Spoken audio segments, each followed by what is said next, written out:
엄청나게 많은데 보니까 뭐예요? 얘는 아무도 한도 초과액이 안 나와. 뭐지? 하고 막 본다고요.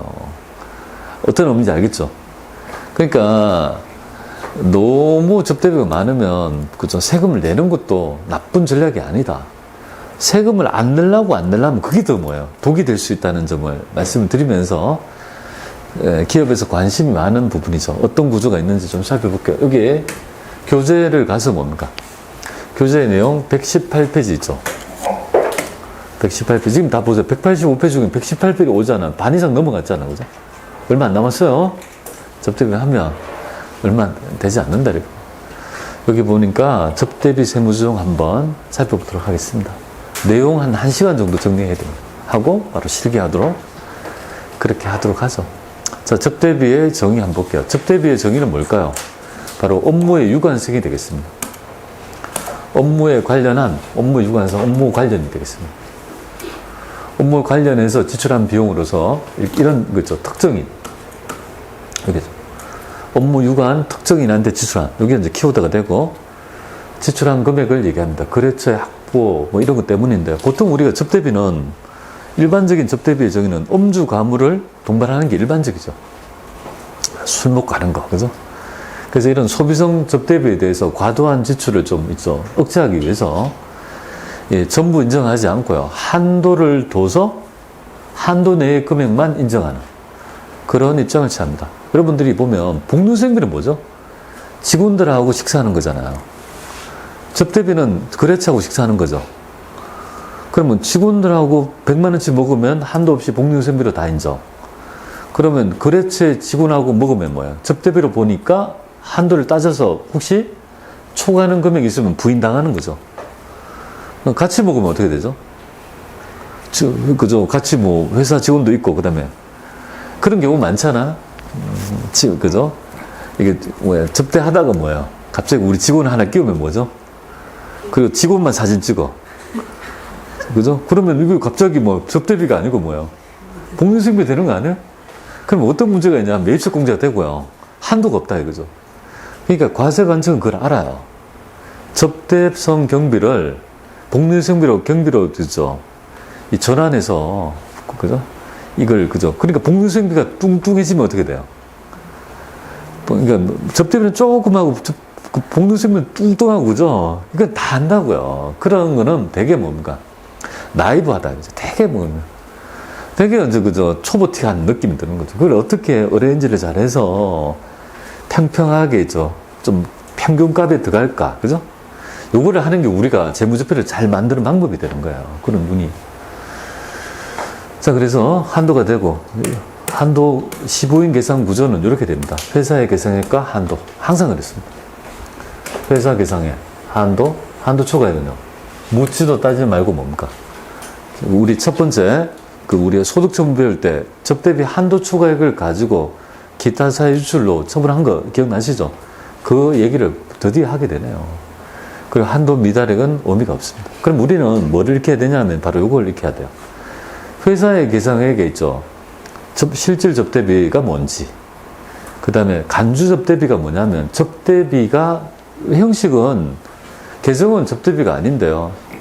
접대비로 간주되는 거 있죠. 그런 것도 세법이 봤을 때는 접대비로 보는 거죠. 그리고 현물 접대비에 뭡니까? 평가에 문제가 있습니다. 평가. 어떻게 할 거냐? 현물로 준다, 그죠? 그럼 시가로 할 거냐, 원가로 할 건지에 대한 얘기들이 여기에 해당이 되겠죠, 이렇게. 요 세 개의, 그죠? 내용이 회사의 계상액이 됩니다. 그리고 두 번째, 한도는 뭐죠? 한도는 어떻게 되냐면, 기본 한도가 있고요. 묻지도 빠지도 않고 무조건 깔아주는 기본 한도. 그리고 이제 수익 금액에 따라 뭡니까? 추가 한도. 그리고 요새는요, 요게 시험 문제 뭡니까? 아니, 출제를 나온 적이 없다가 올해인가 이게 나왔어요. 그렇게 내가 강의를 많이 했는데도 한 번도 안 나오다가 드디어 한 번 나온 것 같습니다. 문화 접대비의 추가 한도, 일반 접대비의 20%의 추가 한도를 늘려주는 거. 이 제도는 뭐냐면요, 문화 관련, 그죠, 진흥을 위해서 술 먹지 말고 뭡니까? 문화에 관련된 있죠. 그런 접대비를 할 수가 있는 거 아니에요. 예술의 정당 가보세요. 이거 계단 올라가요. 요새 있나? 여기 로버트 태권브이가 서 있어요. 그리고 테라스 올라가면요. 야외에 뭡니까? 그죠? 예, 쭉 있죠. 데크 쪽에 쭉 이렇게 테라스에 있죠. 쭉 카페가 있어요. 그리고 안에 들어가 보면 그 노예할석 이런 거 있잖아요. 연극이랄지 뮤지컬 이런 거 보면 앞에 S석이 20만 원, 25만 원이에요. 그럼 둘이 같이 S석에 있으면 어떻게 돼요? 둘이 보면 30만씩 한다면 60만 원 들잖아요. 그리고 나오면 바로 길 건너에 두부집 있나? 하여튼 두부집에서 뭡니까? 식사를 하면서 그죠? 헤어지면 아니 아침에 좀 음주 가문을 동반하면 아침에 쑥스리잖아요. 그죠? 그러면 결국은 문화진흥에 그죠? 접대를 했지만 문화진흥에 도움이 됐다고 봐서 일반 접대비 있죠. 한도에다가 20%를 더해서 한도를 늘려주는 제도가 바로 문화 관련 접대비가 되겠습니다. 그러면 나중에 입력할 때 문화 관련 접대비가 있다고 하면요. 여러분들은 어렵지 않게 여기 접대비를 가셔가지고 나중에 접대비 이렇게 있으면요. 여기 두 번째 보면 여기 탭키가 있거든요. 여기 첫 번째가 얼표고 카페에 보면 카페에 딱 가면 여기 딱 커서가 여기 있잖아요. 여기가 뭐냐면요. 문화 접대비 지출액이야. 그래서 그 금액을 자동으로 딱 넣죠. 그럼 알아서 20% 한도를 늘려줘가지고 지가 더 지분해줘요. 그러니까 문화 접대비를 집어에 넣는 건 어렵지 않아요. 그죠? 여기에 집어에 넣으니까 있죠. 근데 사람들이 잘 하나? 그죠? 잘 안 하죠. 그죠? 그런 거 잘 예술의 전당 안 가요? 매일 술만 마시나?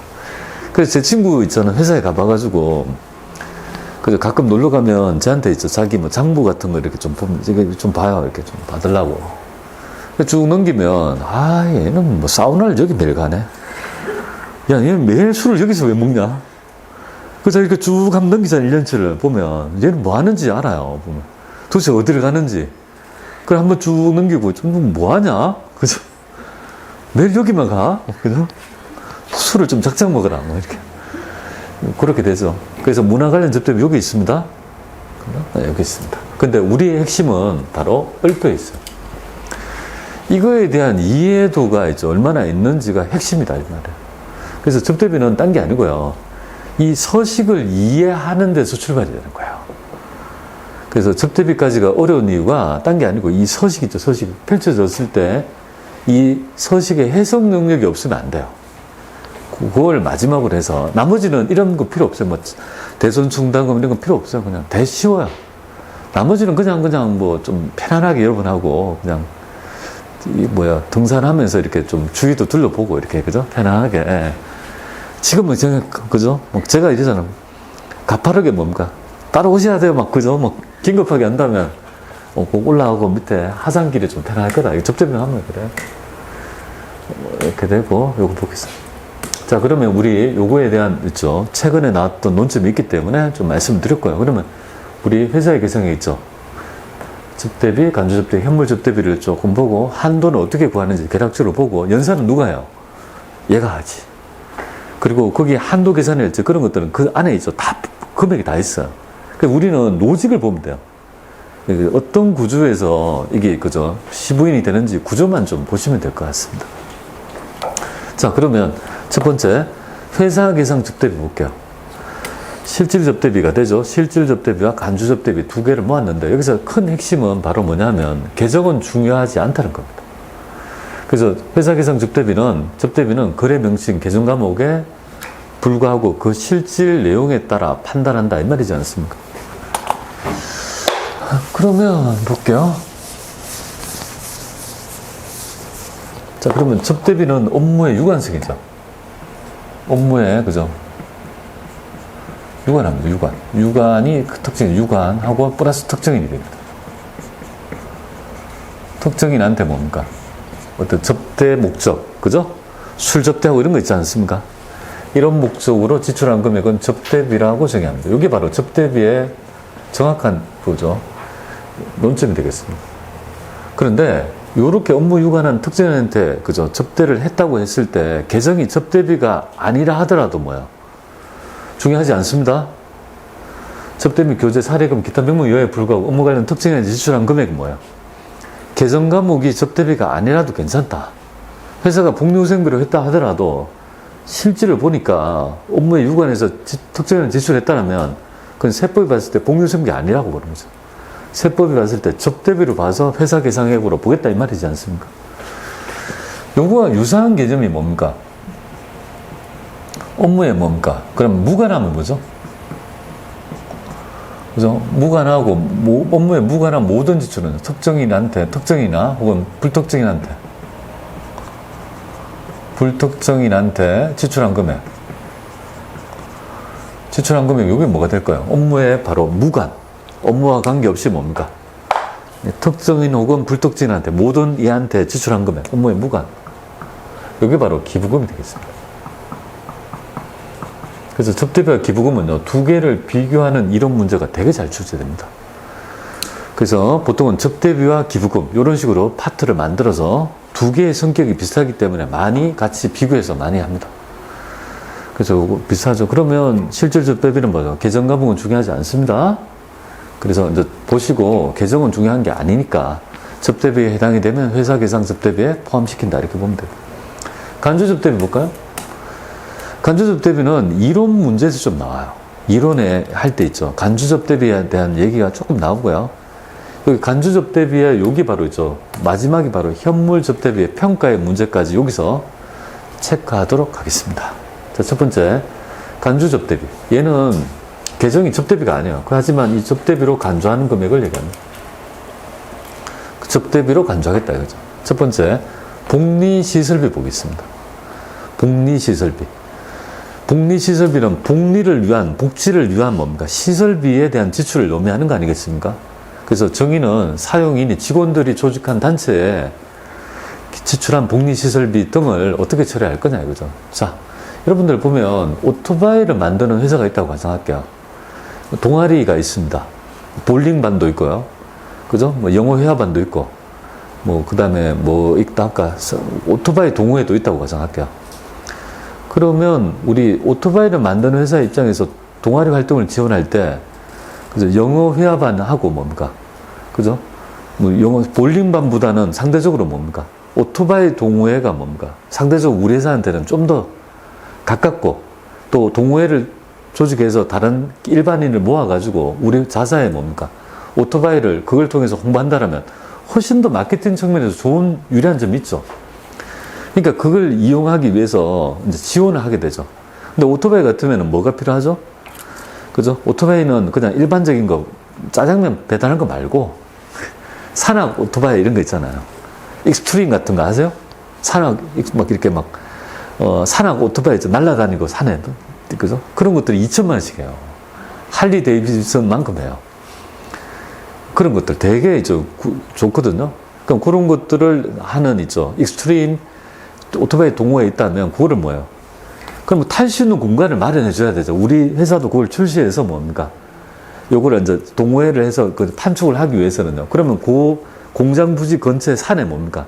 그 코스를 만들어 주고 거기에 따라 돈을 지출해서 뭔가를 만들어 줘야 될 거 아니에요. 그럼 지출한 금액이 뭡니까? 돈을 지출할 거 아니겠습니까? 그러면 그 돈을 어떻게 벌 거냐 이거죠.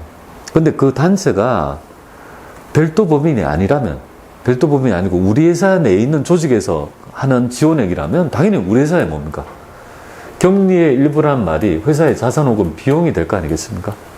근데 그 오토바이 동호회가 커져가지고 별도의 조합이 된다면, 별도 법인이 된다면, 그렇다면 그는 실체가 우리 법인과 상대방의 별도 법인이 있는데 여전히 지원하게 되니까 이걸 뭘로 볼 거냐 이거잖아요. 그래서 별도 법인이 아니라면 우리 회사의 격리 일부지만 별도 법인이라면요, 이거는 접대비로 간주하겠다. 되겠습니까? 요점 가끔 출제되니까 한번 여러분들 보시면 좋을 것 같습니다. 자, 회의비 볼게요. 직원들이 회의해요. 직원들이 회의해가지고 지출한 금액 있죠. 직원들이 회의해가지고, 그죠? 밥을 먹었어요. 그걸 접대비로 간주합니까? 직원들이 회의하고 먹는 밥은 복리수익비 아닙니까? 그러니까 여기서 말하는 회의비는요, 직원들하고 먹는 걸 이게 아니라는 느낌이 딱 와야 될 거 아니에요. 여기서 회의비란 뭐냐면 이런 회사를 얘기합니다. 어떤 회사는 만약에 예를 들어가지고 우리가 지입차주 있잖아요. 차를 가지고 있어요. 근데 학원에서 차가 필요해요. 그러니까 차를 가진 지입차주와 연결해주는 사이트 같은 거를 운영하는 회사가 있다고 가정해요.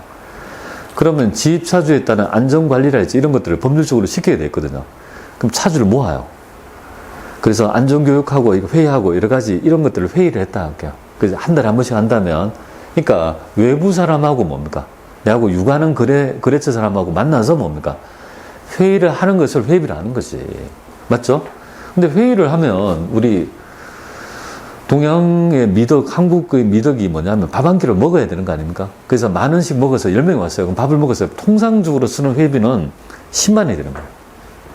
10만 원. 내가 지출해 업무에 유관해서 지출한 금액이지 않습니까? 그죠? 근데 통상적인 회비는 먹을 수 있는 거라고 보는 거죠. 그런 것들은 무조건 뭐 인정하지 않고 접대비로 보는 게 아니고, 통상적인 것보다 이번에 보니까 회비라고 보통은 10만 원 나갔는데 100만 원 나갔더라 이거죠. 그럼 10만 원보다 100만 원 왜 나갔냐 이거죠. 90만 원이 더 나갔죠. 우리 한국은 돈이 많이 쓰면 뭐야? 다 술값이에요. 그렇지, 술값 아니고는 그렇게 돈이 나갈 일이 없어요. 그 카드 명세표 세부 큰 거 보면요, 다 술값이에요, 정말. 예. 그래서 옛날에 뭐 제가 할 때는 뭡니까? 저희 집사람한테 안 들키려고, 그죠? 그게 카드에 안 남기고 해서 뭐 그저 막 현금을 모아서 막 결제하고. 그죠? 옛날에 회사 할 때 그랬어요, 정말. 그런 적도 있어요. 왜냐면 집사람이 딱 금전을 하니까 탁, 뭐지? 뭐 이렇게 하니까 되게, 그죠? 그래서 초과하는 금액 있죠. 90만 원과 유흥에 지출한 금액이 만약에 있다면 그건 뭐예요? 회의비라는 거는 100% 송금에 인정해요. 알겠죠? 10만 원까지는 회의비라는 계정으로 다 인정해 주는데, 회의비라고 100만 원이다. 그럼 초과는 90하고 유흥에 쓴 거는요, 접대비로 간주한다. 되겠습니까? 자, 이렇게 회계 처리하는 거 있죠. 지배설할지, 업무에 유관한 있죠. 업체 외주랄지 이런 업체가 들어와서 회의하는 거 있죠. 그걸 의미한다. 이렇게 보시면 됩니다. 자, 그 다음에 있죠. 채권 포기액이 출제가 좀 돼요. 좀 어려우니까. 채권에 여기서 차고 많은 건 채권 포기액하고 요거 두 개예요. 두 개. 이 두 개가 가장 많이, 특히 요거. 얘가 가장 많이 나오고요. 채권 포기액가 가장 쌍두마차라고 봅니다. 가장 논점이 있는 두 가지의 문제가 되겠습니다. 자, 채권의 포기액 한번 보겠습니다. 요것만 하고 좀 쉴게요. 채권 포기. 자, 내가 받을 수 있는 돈이 뭡니까? 1억이, 그죠? 거래처 A에 내가 1억을 받을 게 있는 거예요. 우리 회사가. 그걸 포기한대요. 안 받는데요. 그럼 속으로 뭐예요? 미친 거 아니야? 왜 1억을 안 받지? 근데 정당한 사유가 있대요. 정당한 사유가 있대요. 채권을 포기하는 정당한 사유가 있대요. 정당한 사유가 뭘까요? 상대방이 죽어버리면 뭐예요? 받을 수 있나요? 그죠? 법률적인 사유에 해당이 되어가지고 내가 못 받는 정당한 사유가 있다면 그 금액은 뭐예요? 채권 포기액은 당연히 대손금이 돼요. 요거 알아주세요. 정당한, 그죠? 정당한 사유가 있대요. 불가피한 사유가 있다면 이건 뭐죠? 바로 대손금이 되는 거죠. 채권 포기한 금액은 대손금으로 처리한다 이 말이죠. 자, 그런데 정당한 사유가 없이 뭡니까? 그죠? 포기해줬대요. 정당한 사유도 없이 그냥 채권을 포기, 1억을 안 받는데 그건 뭐 이상하지 않습니까? 그래서 여기서 두 가지를 가리는 거죠. 내가 채권을 포기한 상대방과 나하고의 업무의 유관성인 거죠. 업무의 유관에서 채권을 포기해주면요, 잘 보이려고 하는 접대성 경비라고 보는 거지. 그러니까 여기 보세요. 업무에 관련하고 있죠. 포기한 건 접대비로 간주하는 거지. 업무에 무관해서 뭔가 아무것도 하는 거는 그 사람한테 이걸 면제해 준다는 말은 기부금을 보겠다는 거지. 업무에 무관한 거. 그래서 시험에 업무 관련해서 거래처에 있죠. 채권을 임의적으로 채권을 포기했다 하면요. 그것도 뭐예요? 대손상각비로 개손상각비로 비용 처리했다 하더라도 그건 뭐예요? 너의 얘기고 우리 세법은요. 접대비로 간주해서 회사의 계상 접대비로 보겠다는 점, 요까지 여러분한테 좀 말씀드렸습니다. 여기까지 얘기했죠. 그럼 좀 쉬었다가요, 요거 마무리하고 현물 접대비 하고 나머지 시간에 정리해 볼게요. 쉬었다 하겠습니다.